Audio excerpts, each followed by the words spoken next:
Welcome to Telangana వెలుగు. నేను మీ రాజు. తెలంగాణ రాష్ట్రంలో ప్రస్తుతం జూబ్లీ హిల్స్ ఉప ఎన్నిక హాట్ టాపిక్ నడుస్తే 10 మంది ఎవరైతే బీఆర్ఎస్ నుంచి కాంగ్రెస్ లోకి వెళ్ళారో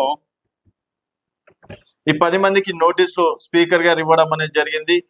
స్పీకర్ ఇచ్చిన తర్వాత ఇక్కడ సుప్రీంకోర్టు స్పీకర్ కి నోటీసులు ఇచ్చింది. సో ఏదో ఒకటి 3 నెలల లోపల తేల్చాలని చెప్పేసి చాలా క్లారిటీగా ఇచ్చింది. ఇక్కడ స్పీకర్ ఈ 10 మందికి నోటీసులు ఇస్తే అందులో 8 మంది రిప్లై కూడా ఇచ్చారు. సో మేము పార్టీ మారలేదు అంత తూచ్ ఒక సీఎం కండువ కప్పితే మేము వేసుకోవడం అనేది జరిగింది. అంతేగాని మేము కేవలం కండువ వేసుకున్నా కూడా టెక్నికల్ గా మా మనసంతా బీఆర్ఎస్ పార్టీలోనే ఉంది. సో మేము బీఆర్ఎస్ పార్టీని వదిలిపెట్టి రాలేదు. సో సీఎం కాబట్టి దేవుని కనువ అనుకున్నాము, లేకపోతే ఇప్పుడు కొన్ని చోట్ల దేవుని కనువలు కూడా ఆ విధంగానే ఉంటాయి.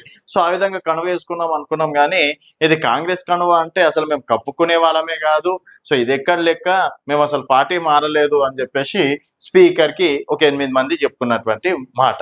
సో ఇక్కడ కొంతమంది అంటే ఇక్కడ 3 నుంచి 4 మాత్రం చెప్పే పరిస్థితి ఉండదు. ఎందుకంటే అందుట్లో ఒకరు దానం నాగేందర్ గారు చాలా క్లారిటీగా ఎంపీగా కాంగ్రెస్ నుంచి ఎంపీగా పోటీ చేయడం అనేది జరిగింది. సో ఇక్కడ దానం నాగేందర్ గారు తప్పించుకోనికే చాయిస్ లేదు. సెకండ్ వన్ ఎవరు, ఇక్కడ కడియం శ్రీహరి గారు 6 నెలల లోపలనే కాంగ్రెస్ పార్టీకి వారి కూతురికి సపోర్ట్ చేశారు, మద్దతు తెలిపారు. అదే కాంగ్రెస్ కండువతోటి ప్రచారాలు చేయడం అనేది జరిగింది. తర్వాత అదే కాంగ్రెస్ కండువతోటి భారీ బహిరంగ సభల్లో కూడా పాల్గొనడం అనేది జరిగింది. సో ఇదంతా జనాలు చూశారు కాబట్టి మరి ఇప్పుడు తను బీఆర్ఎస్ అయితే బీఆర్ఎస్ కి కదా ప్రచారం చేయాల్సింది, మరి కాంగ్రెస్ కి ఎట్లా చేస్తారు? కూతురు కోసం అయితే కండువ వేసుకొని మరి అయితే చేయలేరు కదా. సో ఇక్కడ కడియం శ్రీహరి దొరికిపోయే అవకాశం ఉంది. అండ్ థర్డ్ వన్ వచ్చేసి పోచారం శ్రీనివాస్ రెడ్డి గారికి ఆల్రెడీ ప్రభుత్వంలో కీలక పదవిలో ఉన్నారు. సో ఇక్కడ పోచారం శ్రీనివాస్ రెడ్డి గారు కూడా తప్పించుకునే ప్రయత్నం చెయ్యలేరు. ఆల్రెడీ వారికి పదవి ఉంది కాబట్టి అధికారంలో ఉన్నటువంటి ఎమ్మెల్యేలకు మాత్రమే పదవులు ఇస్తారు కాబట్టి ఎమ్మెల్సీలకు ఎమ్మెల్యేలకు ఆ విధంగా పోచారం శ్రీనివాస్ రెడ్డి గారికి కూడా కీలక పదవి ఉంది కాబట్టి పోచారం శ్రీనివాస్ రెడ్డి గారు కూడా తప్పించుకోలేరు.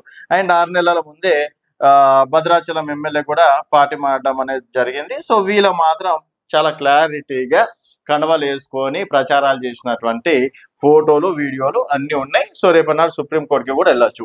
సో ఇప్పుడు 10 మందిలో 4 పరిస్థితి 6 మందిలో చూసుకున్నట్టయితే ఇప్పుడు గద్వాల ఎమ్మెల్యే కృష్ణమోహన్ రెడ్డి ఏమంటున్నారు, నా ఫోటోలు కూడా ఎక్కడ వేసుకోవద్దని చెప్పేసి నేను గతంలో కూడా చెప్పిన. అండ్ అసెంబ్లీలో ఒకరోజు కేటీఆర్ పక్కన ఉంటే మరి రోజు మళ్ళీ రేవంత్ పక్కన ఉన్నారు. వీరు కూడా నేను ఇంకా బీఆర్ఎస్ లోనే ఉన్నా అని చెప్పేసి వీళ్ళకి చాలా క్లారిటీగా చెప్తున్నటువంటి మాట. ఇంకా చెవెళ్ళ ఎమ్మెల్యే పాపం వారైతే ఎక్కువ కనపడలేదు. ఒకవేళ బీఆర్ఎస్ లోనే ఉన్నా అంటే కూడా ఆయన నమ్మే పరిస్థితి ఉంది. అండ్ సంజయ్ చూసుకున్నట్టయితే అక్కడ సంజయ్ కావచ్చు, తర్వాత మాజీ ఎమ్మెల్సీ కాంగ్రెస్ పార్టీ సీనియర్ నాయకులు జీవన్ రెడ్డి గారి మధ్యలో హాట్ టాపిక్ నడిచింది. సో తను కాంగ్రెస్ నేతలతోటి కూడా సమావేశాలు నిర్వహించడం అనేది కూడా జరిగింది. కొన్ని చోట్ల అంటే బహిరంగ సభల్లో మరి సరే రేవంత్ రెడ్డి గారితో ఉన్నారు అంటే సరే ప్రోటోకాల్ ప్రకారం సీఎం వస్తే ఎమ్మెల్యే ఉండాల్సిందే. ఆ విధంగా తప్పించుకునే ప్రయత్నం చేస్తుండొచ్చు సంజయ్ గారు.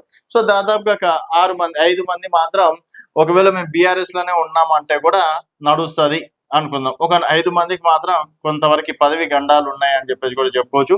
అండ్ ఇక్కడ కేటీఆర్ గారు చాలా క్లారిటీగా ఏమన్నారు, మరి 10 మంది ఎమ్మెల్యేలు ఎందుకు బీఆర్ఎస్ పార్టీకి వస్తలేరు, ఎందుకు ఎమ్మెల్యేలు కార్యక్రమాల్లో పాల్గొనట్లేదు, ఎందుకు ప్రెస్ మీట్లు పెట్టట్లేదు అని కేటీఆర్ వాళ్ళకి విసురుతున్నటువంటి సవాల్. మరి వాళ్ళు పార్టీ మారినప్పటి నుంచి ఒక్కసారి అయినా సరే మారలేదు కదా, బీఆర్ఎస్ లోనే ఉన్నారు కదా, మళ్ళీ ఎందుకు రావట్లేదు? ఇక్కడ రాజేంద్ర నగర్ ఎమ్మెల్యే కావచ్చు, గూడెం మైపాల్ రెడ్డి ఆల్రెడీ కొన్ని సందర్భాల్లో కూడా ఇక్కడ పాత కాంగ్రెస్ కొత్త కాంగ్రెస్ ఇష్యూలు కూడా నడిచినటువంటి సంఘటనలు కూడా చూసినాం. సో ఇప్పుడు టెక్నికల్ గా ఈ 10 మంది ఎన్ని రోజులు ఎక్కడ ఉన్నారు అన్న దానిపైన కూడా కేసు వేసే అవకాశం ఉంది. ఈ 10 మందికి మాత్రం ఎమ్మెల్యే పదవులు పోయేటట్లు ఉన్నాయని చెప్పేసి కూడా చెప్పుకోవచ్చు. ఒకవేళ ఉప ఎన్నికలు వస్తే గెలిచే పార్టీ ఏదనేది మీ అభిప్రాయాల కింద కామెంట్ రూపంలో తెలియజేయండి. చూస్తూనే ఉండండి తెలంగాణ వెలుగు.